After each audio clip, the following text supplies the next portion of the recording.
Hey guys, what's going on? Today we'll be talking about some DDR5 RAM, also known as your memory.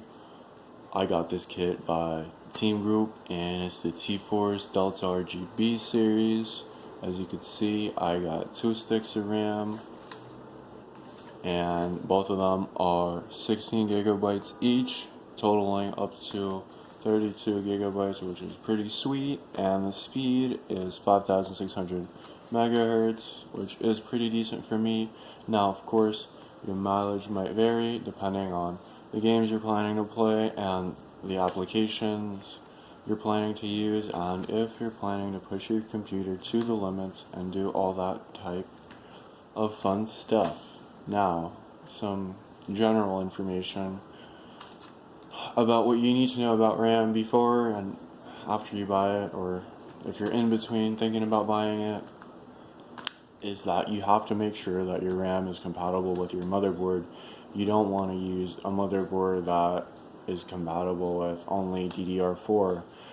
Each motherboard and motherboard socket is compatible with only one type of RAM, DDR type RAM.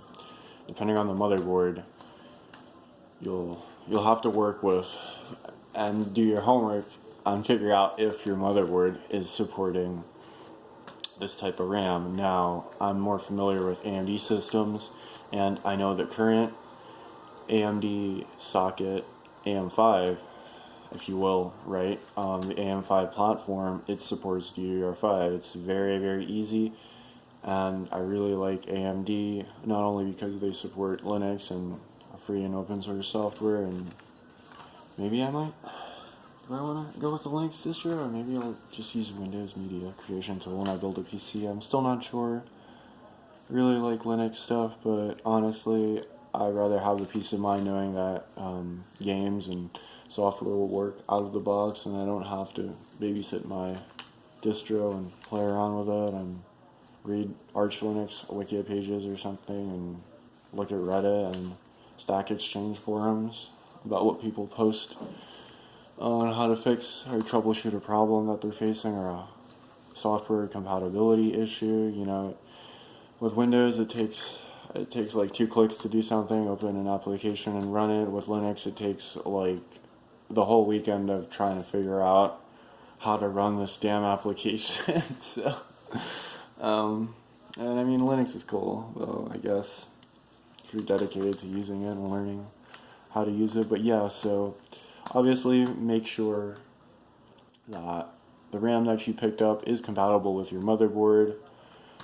Another thing that I'd like to tie into, which is nice, your motherboard. There should be a support page on your motherboard that tells you or shows you a QVL, which is Qualified Vendor List or Quality Verification List, which basically the manufacturer of your motherboard does your homework for you, at least in terms of letting you know what kind of RAM is supported, what kind of storage drives are supported, NVMe or traditional SSDs and the likes, and possibly hard drives if anybody still uses hard drives in the current year.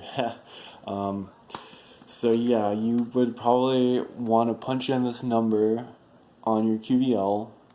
Obviously select the tab relating to memory, because this is memory or RAM.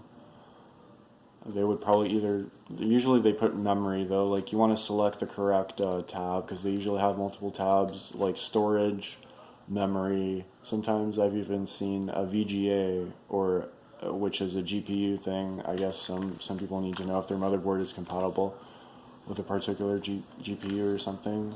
I think it was it MSI? There was an MSI board, the Pro Wi-Fi or the Tomahawk, that had like a whole section for VGAs or GPUs, which I don't see on other motherboards, like ones made by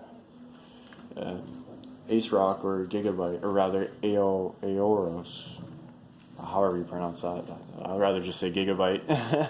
They're owned or made by Aorus. Gosh, what a mouthful. Anyways, let's crack this bad boy open here. there we have it. Let me set that down. This is our RAM.